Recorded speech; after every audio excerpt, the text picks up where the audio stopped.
Live from the 409, Lance Edwards and Jay Russell, 409 Sports on 12 News. Brought to you by Beaumont Emergency Center. Ooh, it's not that chilly out here tonight. It's not chilly at all. I got the gloves on, You have Lance. gloves and everything on. It's not chilly. You can't be cold if you just went to this warm Mid-County Madness game of the week. 409 Sports, Jay Russell, Lance Edwards, kicking off Week 11 the right way with the best rivalry in the state of Texas. First of all, before we talk about the game itself, how'd you like the beginning of this bad boy with all the crowd? They got here at 5:57 to get in the gate. Hey, you know what? I had to park 2 different times because everywhere I parked, they said, you can't park here, sir. But talking about the atmosphere, you've been talking about this game since I came here. Right. In December of last year, everybody in Southeast Texas, it lived up to the hype. I was so excited about this. I knew you'd be pumped up about this. All right, so, yeah, a little bit windy conditions. No wet conditions, though. Everything was nice and dry. So let's show you the 2018 edition of Mid-County Madness, Needleland and P&G. The Game of the Week, brought to you by Acadian Ambulance. Bulldogs coming to the game undefeated. Check out the all-gold unis. Nice, Coach Monty Barrow. P&G fans must have had some extra gumbo to stay warm before the game, Jay. They got to their seats right at game time, but eventually they would get loud. An extremely slow first quarter.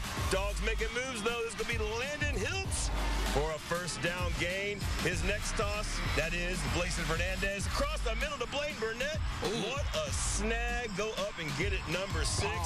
Now it's time to switch ends of the field. That's how the first quarter ends. I mean, I know the students are in here, but it's 0-0 at this point. I think I hear the Indian spirit coming towards us. Blason Fernandez is going to put the first score on the board, 7-0. Doggies at this point. Yeah, I hear the Indian spirit coming up behind me right now. He doesn't like those highlights, but the powder, the glitter, anything is being thrown up in the air. Time for Rashawn Johnson to go to work. This pass goes to Cooper Hammond for the first down. Nice grab, way to secure it, big number 8. Then Johnson calls his name on 4th down.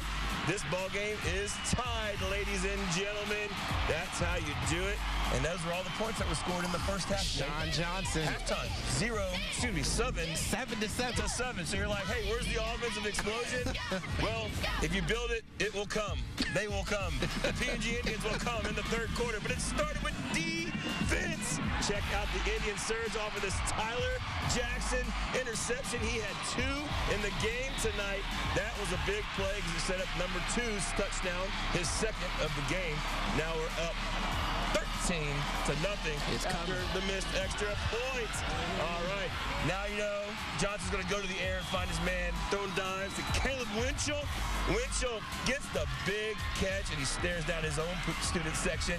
So Rashawn Johnson's going to go opposite end of the field, and he's going to pop it in the end zone. He's going to give a stare over to the Needleland student section. Yeah, a respectful stare. And then he's just going to take it to the house. He can't be tackled. I think there's like 8 sets of Needleland arms on him right here. As we go to the scoreboard, that was 27-7. What's the final, Jay? Could they keep it? And you see the Indians. No late surge from the Bulldogs. You know what? Indian Nation, you got the trophy back, baby.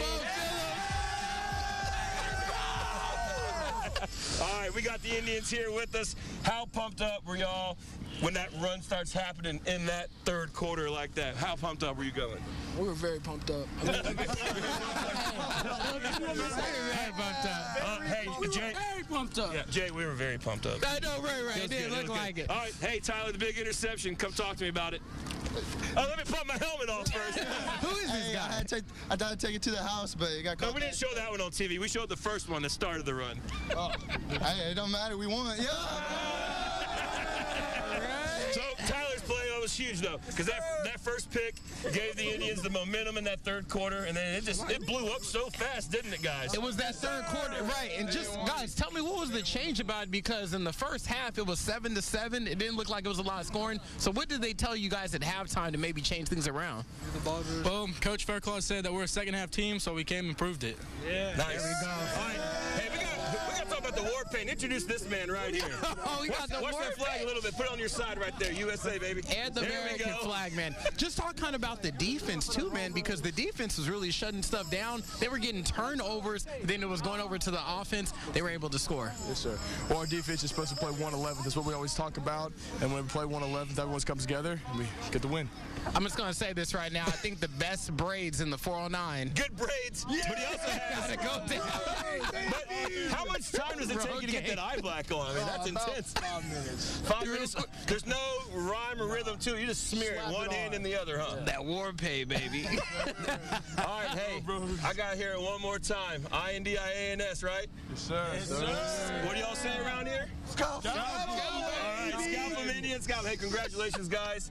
Good victory for y'all. Y'all go enjoy it. Be safe and good luck in the playoffs, There we boys. go. All right, P&G, your winner in our game of the week. You know they're fired up. Nobody rushing the field tonight. They just had a little fun and got to gladly Right. take the field. Security first. They were Later out on this here. week, they'll get the Bum Phillips Trophy. Port Arthur News will set that up, and I'm glad everything was safe and sound here tonight. It was no crazy, no flare guns. No flare guns, nothing going on. It was just good fun for the family and everybody in Southeast Texas. And I'm glad you got to experience it with me, Jay Russell. Yes, the first 409 Sports out here live for the Bum Phillips Trophy. Yeah, There exactly. we go. All right, game of the week.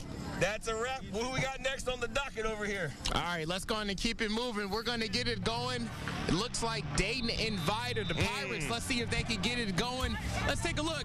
Vidor Pirates taking on the Dayton Broncos. Both teams are winless, so you know that they're just looking for a win in this game. Scoreless through the first quarter. Let's give love to the defense. First look at the play, the pressure. Harris Petrie with the Broncos sack.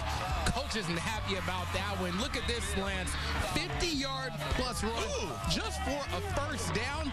But I'll take it because you're moving the chains down the field, and both teams have not won yet. So No, you they got to just give that won effort. You got to something. get that one win. Regardless of what happens. Pirates cheerleaders warming up. Vidor gets on the board first. Brad Nunez.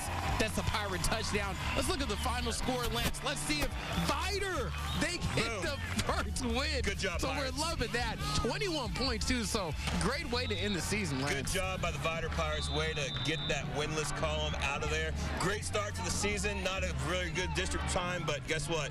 They get that win for Coach Matthews. Glad to see those seniors go out on top. Let's go to a game that happened last night. Westbrook Bruins traveling over to Baytown. You know, they're already in the playoffs, so no pressure on their shoulders. Their small school or big school bracket appearance, though, is completely based off of what United did tonight. We'll talk about that in just a second. For now, though, we're just going to watch Robert McGrew do his thing. Number 3, popping it into the end zone. 13-0 at that point. Extra point was missed. Don't like missed extra points. Got to have smooth special teams.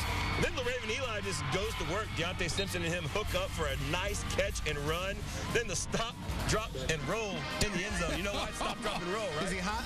He's hot right now. He's hot so right hot right now. Exactly. Things got chippy in this game, but it wasn't because of plays like this. It was just bad sportsmanship. I'm just going to lay it out there, Baytown Sterling. Did not like what I saw from that football team yesterday, but I like this right here. Thaddeus Johnson Nice stride getting into in the his- end zone. That's a bear attack if I ever seen one in my life. They got bears in Southeast I think you can get the, yeah, there's a few bears around here somewhere. Haven't really seen it. Troy Yeoman comes in the game, finds Simpson. Simpson had 3 touchdowns. Go to the scoreboard. That was a blowout, 59-7. So Westbrook, are they going to play the big schools in 6A or the small schools, Jay? You tell me. How was that United game? Let's roll those highlights. You know what? Uniting, fighting for their playoff lives. A lot needs to happen if they're going to get in. First things first, they got to beat Deer Park. Cheerleaders getting excited. Pass from number 87, Jalen Wells, catches it, begins running towards, gets tackled in the end zone. The play is ruled a safety.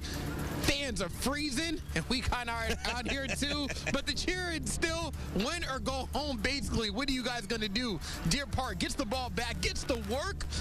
Quarterback throws it deep, catches it number 1, a few more yards, getting inside there. Ooh, nice juke Come on, move. T-Wolves. Right through there. Lance, can you lean that low right there? Oh, No, I can't make those moves. You can't do that. I can't do that. Oh, my gosh. Maybe Maybe I can high train school. for next season. Let's start practicing now. All right, the last big play, Deer Park sets up an easy touchdown for them. I don't like how this is ending. I know, option. Oh. Deer Park gets the 21-point win, crushes the hopes of Arthur Lewis, the head coach for United, and those Timberwolves. But phenomenal, great first season, Good and that's what we wanted to see. A lot to build on. So let's check out the other schoolers in district. You were expecting North Shore to beat Channelview. Lord. Maybe not this bad, but I mean, that's what they do to everybody every week. So Channelview needed to lose for United to get in, paired with the United win. But this next game right here, Juicy. LaPorte and C.E. King, LaPorte needed to lose for United to get in, and they did lose. So if United would have pulled that game out tonight, United would have gotten a spot in the playoffs, and they would have knocked Westbrook, their rival, into that Division II bracket with them as a number one seed up in the Division I bracket, Division II.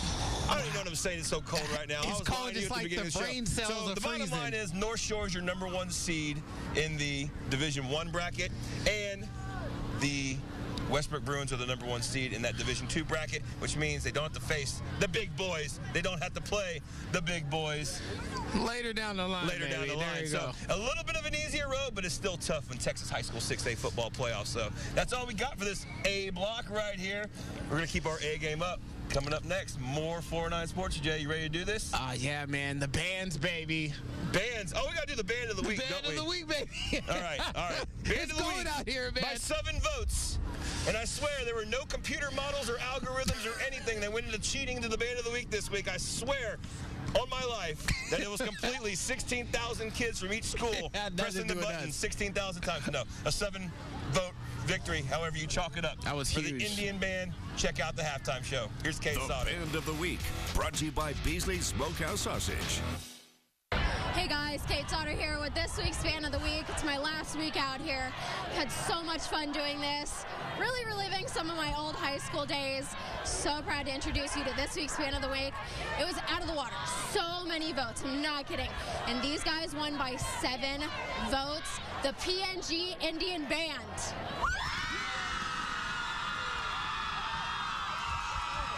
Okay, guys, we're going to meet this week's Band of the Week. Band, week 11, the PNG Indians. Some holiday questions now. So we want to know, summer or winter? Winter. Hot cocoa or apple cider? Hot cocoa, definitely. Thanksgiving or Christmas? Christmas. Turkey or ham? Turkey. What's your favorite holiday food? Turkey. When is too early to decorate for Christmas? Never. What is the best holiday gift you've ever received? My dog, Chloe. What's the best holiday tradition? Baking the turkey. Why are y'all the best band in Southeast Texas? Because we work together as a team despite what the condition, despite rain, cold, or this weather.